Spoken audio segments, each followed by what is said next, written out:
네, 됐습니다.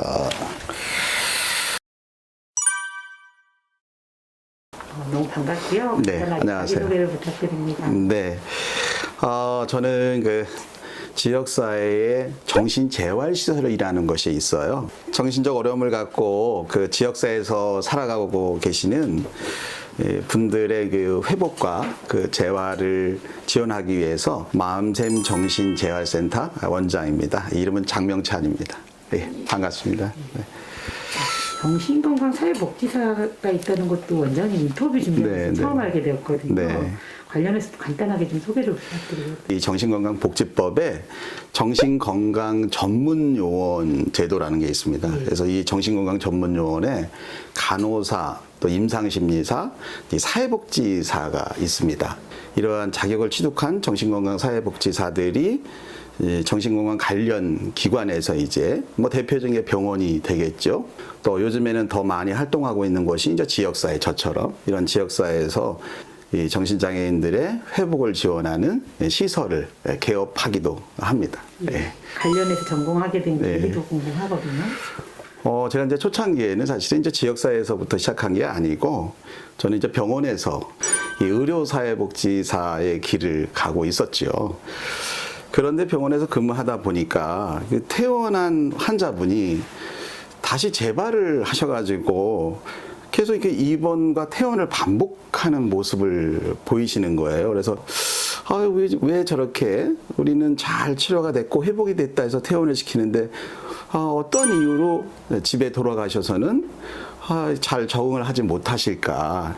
근데 특히 그 당시에 강제 입원, 그러니까 자기의 의도에 의해서 입원하는 게 아니라 타인에 의해서 강제 입원한 환자분들을 볼 때는 더더욱 마음이 되게 아팠습니다. 저분도 상당히 소중한 사람으로서 존중을 받아야 되는데 저렇게 강제 입원을 한 번도 아니고 왜 이렇게 수차례 계속 당해서 와야 되는가. 그때에 이제 경기도 수원시에서 지역 정신보건 사업이라는 게 이제 시작이 됐습니다. 그래서 지역에서 활동할 사회복지사를 구한다는 거예요. 그래서 그 당시에 제가 경주에서 있는 병원에서 근무를 했는데 그냥 뭐 수원이로 왔죠. 네. 수원이 베이스가 아니신 거예요? 그렇죠. 네, 네. 그 사업을 한번 해보겠다 네, 생각하셔서 네. 그래서 워낙 근거지를 버리고 네. 뭐 앞뒤 안 가렸습니다. 정말로. 네, 사직서 내고선 거의 한 일주일 안에 제가 옮긴 것 같아요. 그러다가 근데 안정적인 그 병원을 그만두고 다시 마음샘 설립을 결심하신 거 아닌가요? 그렇죠. 그래서 이제 거기서 한 4년, 5년 이렇게 그냥 이제 근무를 했어요. 근데 제가 생각했던 지역 정신보건 사업하고는 조금은 달랐어요. 상당히 이렇게 획일화된 이런 사업만을 해야 되는 겁니다.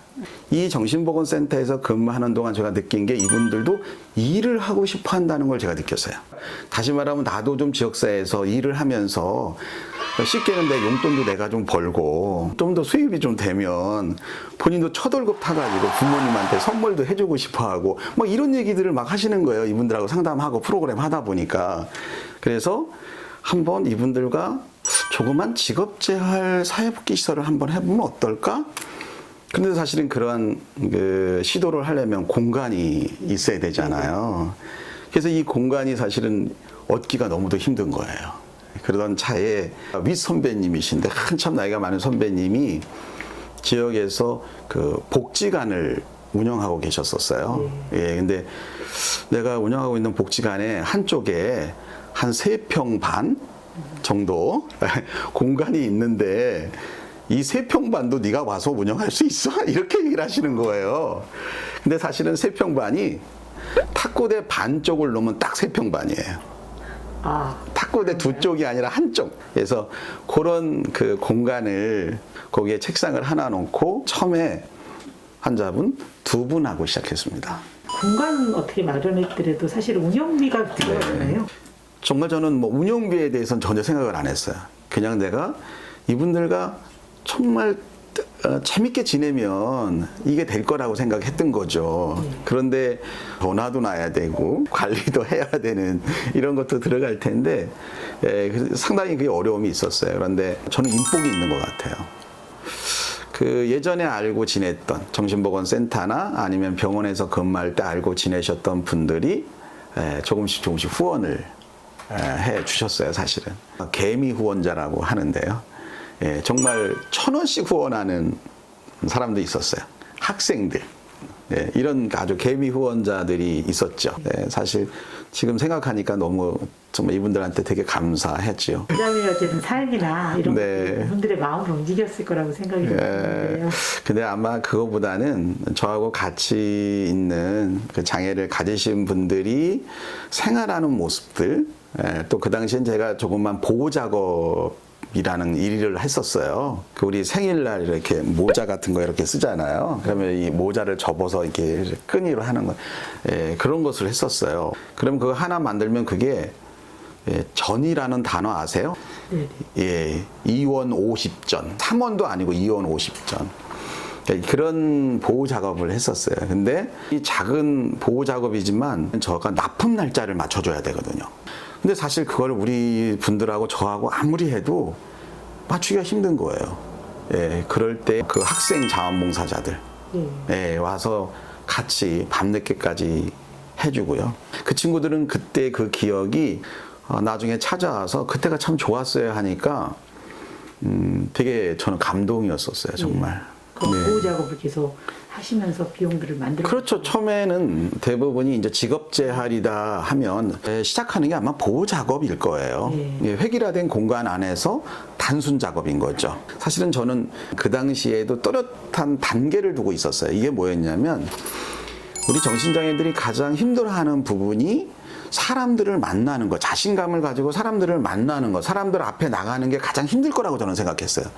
그런데 사실은 이 커피라는 것은 사람들과 계속 이렇게 관계를 맺어야 되잖아요. 쳐다보기도 하고, 말도 해야 되고, 제시도 해야 되고, 잘 들어야 되고, 그죠? 뭔가를 또 판단을 내려야 되고, 하다 보니까, 이것이 우리 정신장애를 가지신 분들에게 기능이나 아니면 사고 과정에 도움이 되겠다.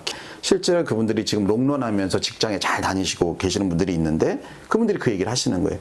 그때 경험했던 게 지금 제가 직장을 잘 유지하는데 큰 도움이 된다. 그리고 그때 공부해서 그 과정 중에 바리스타 자격증을 따고 해서 그래서 나는 지금 당당하게 너 뭐야? 이렇게 물으면 이렇게 한다는 나 바리스타 자격증 가진 전문가야. 이렇게 얘기한다는 거죠. 그리고 혹시 제일 처음 진행하셨던 프로그램이 있으셨을까요? 제가 제일 처음 진행한 프로그램이요. 우리 환자분들하고 족구하는 거 하는 거였어요. 족구. 그래서 그 당시에 우리가 항경치료라고 그래가지고요. 병동 내에서 생활을 잘 하시는 분들에게 이제 하나의 보상을 주는 거예요. 병동 밖으로 운동장으로 나갈 수 있는 거예요. 바람 쐬러 나갈 수 있는 기회가 되는 거죠. 이 분들을 모시고 제가 그 병동 밖에 있는 운동장으로 족구를 하러 나갔죠.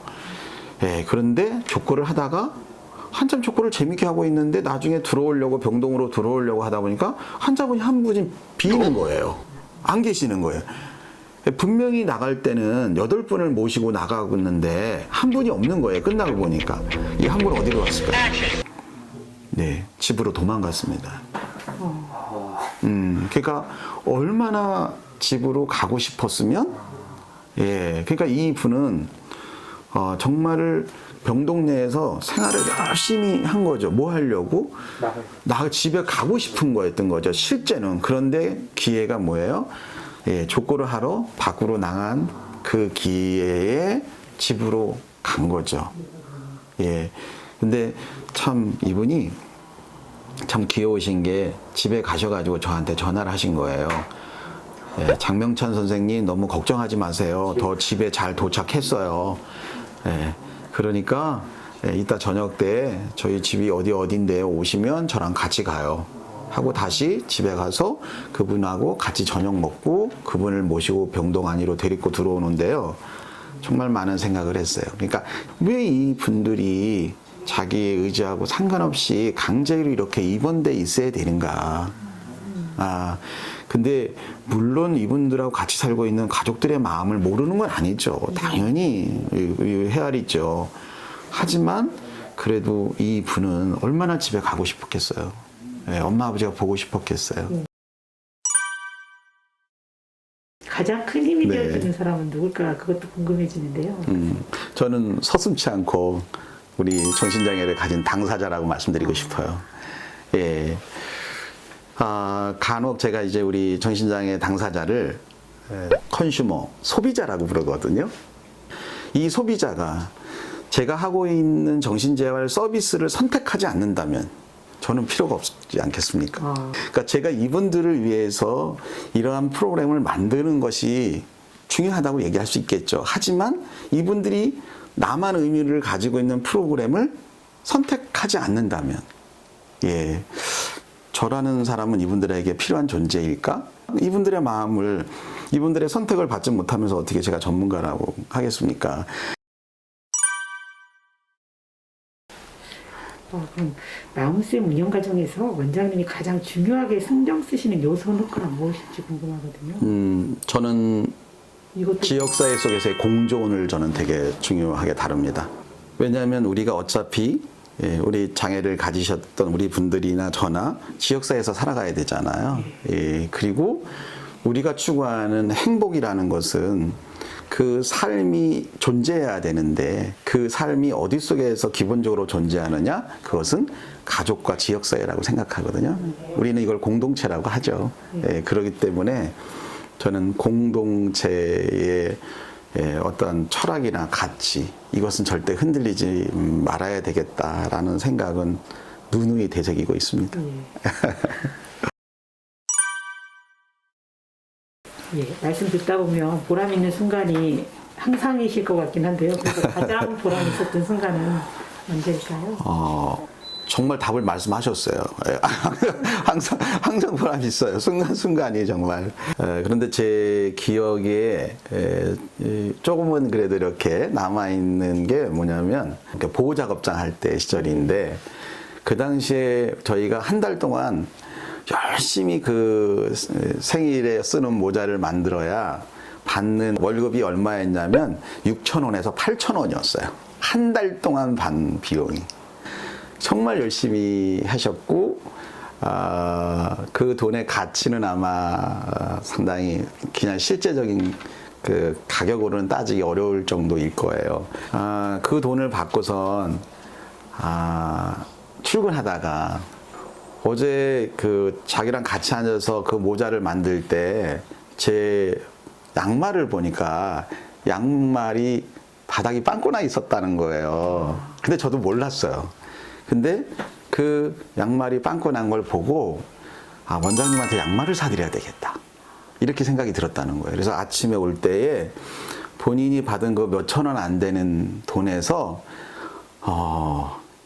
나이롱 양말을 하나에 그 당시에 아마 한 100원, 200원 했나 봐요. 그랬더니 한 타스를 이렇게 좋은 양말을 네가 그렇게 열심히 일한 돈으로 사오면 내가 어떻게 이걸 신고 다녀? 그랬더니 이 양말 신으시고 더 많이 우리가 일할 수 있는 일거리를 가지고 오세요. 그리고 이 양말 꼭 신고 다니셨으면 좋겠습니다. 그리고 이 친구가 아침에 출근할 때마다 저한테 어디를 쳐다봤을까요? 자기가 사준 양말을 내가 신고 있는지 안 신고 있는지를 항상 쳐다보고선 그날 그렇게 얘기했어요. 다른 분들에게 오늘 원장님 내가 사준 양말 신었어. 이렇게.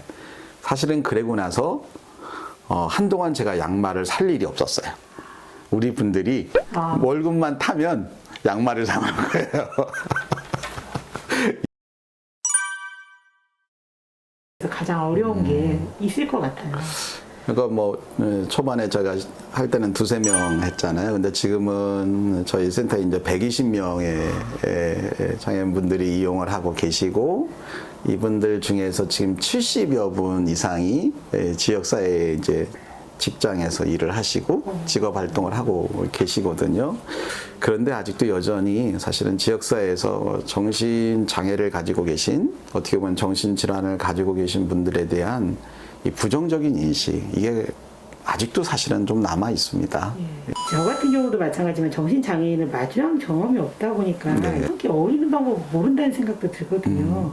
좀 이런 것들을 극복할 수 있는 방법을 조금 제시해 주실 수 있을지 궁금해요. 저는 좀 이거는 좀 이렇게 두 가지로 좀 명확하게 나눠서 말씀드려야 될 것 같은데요. 하나는 정신장애를 가져서 특별하게 대우할 필요는 없습니다. 아, 네. 예. 어떻게 보면 이 분들을 특별하게 대하는 것을 우리 당사자분들은 원하지 않거든요. 예, 그냥 보통 우리가 사람을 만나듯이 대해줬으면 하는 게 가장 기본일 거예요.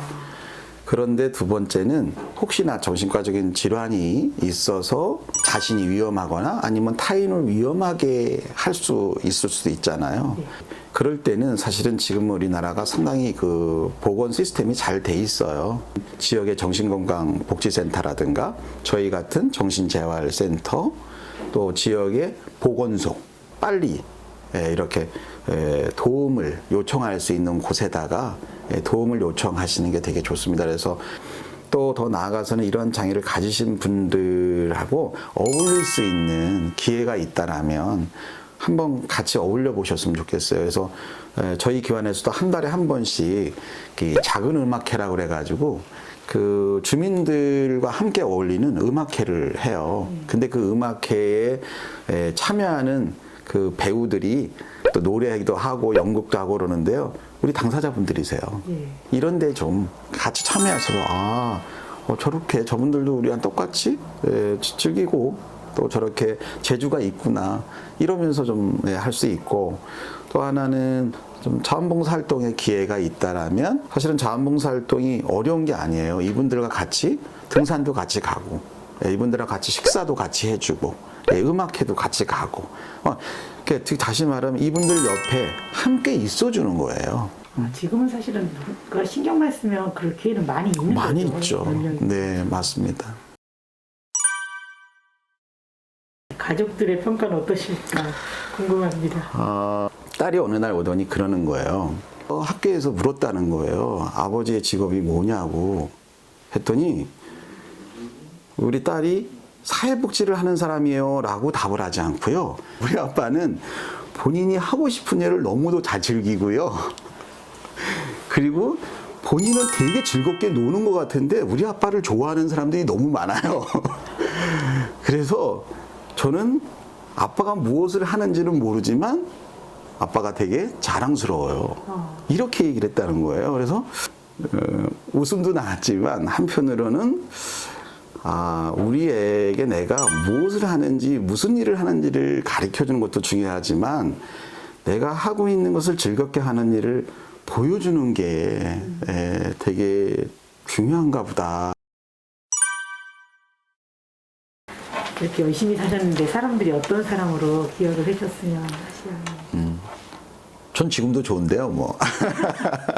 예. 그래도 그냥 뭐 시간이 좀 흐른 후에 이렇게 얘기해 줬으면 좋겠어요. 정말 그 사람은 정신 장애를 가지신 분들을 위해서 살았던 사람인 것 같아. 그리고 그 사람들과 같이 지냈던 사람들은 얼마나 좋았을까. 혹시 제일 기억에 남는 분 계실까요? 기억에 남는 분 지금 모시고 왔는데. 근데 이분이 지금 저희 센터의 당사자 대표세요. 저희는 이제 이용하시는 장애인분들의 대표가 있어요. 네. 근데 이분이 당사자 대표세요. 그러다 보니까 저하고 거의 20년 넘게 같이 지냈으니까요. 지금 4, 5년? 제 마음을 너무 잘 알죠. 그래서 이제 제가 없으면 내가 뭐를 하려고 이렇게 준비를 해놓고만 복귀하면 다 이분이 해놓으신 거예요. 이렇게 하시려고 하셨죠, 원장님? 이렇게. 그러니까 정말 진짜 대표시죠, 뭐. 저는 그냥 이름만 대표고. 그러니까 저하고 마음이 정말 이신전신. 저분이 제가 그 처음에 그 정신재활 시설을 오픈할 때 모시고 나온 2-3명 중에 한 분이세요. 근데 지금은 이제 아파트에서 예, 본인이 사랑하는 여인과 네. 같이 지내고 있으세요. 근데 사실 가족들도 아무 문제 없이 이렇게 좀 잘 지낼 수 있는 거가 굉장히 가치가 있는 거죠. 그렇죠. 초창기에는 그러니까 재발하지 않고 혹시나 이제 지역사회 문제 행동 보이지 않고 지냈으면 하는 이런 게 사실 바람이었죠. 지금은 가족들의 바람은 또 이제 일을 하면서 예, 제 가족들은 이런 생각 하시는 거죠. 내가 혹시 죽고 나면 얘가 혼자 살아갈 수 있을까? 근데 살아가려면 일단 경제 활동을 해야 되잖아요. 근데 경제 활동을 하지 못하고 가족이 돌아가시면 결국에는 이분들은 또다시 그죠? 시설에 수용이 될 거 아니겠어요? 원장님께 가장 큰 감동을 준 사람을 좀 한번 추천해 주신다면. 네. 제가 이제 이 대표님을 안 지는 오래되지는 않았어요. 근데 정말로 이분은 정말 내가 닮을 게 많고 존경스럽다라는 생각이 딱 드신 분이 있는데요. 고향에서 사회적 경제 활동을 하고 계시는 또 사회적 협동조합을 아마 운영하고 계실 거예요. 그래서 주식회사 사탕수수의 정현석 대표님을 존경하는 마음으로 추천합니다. 네. 이 꽃이 그 꽃이군요. 네네. 길에서 야, 나 지금 전혀 몰라서 생한 줄 알았어요.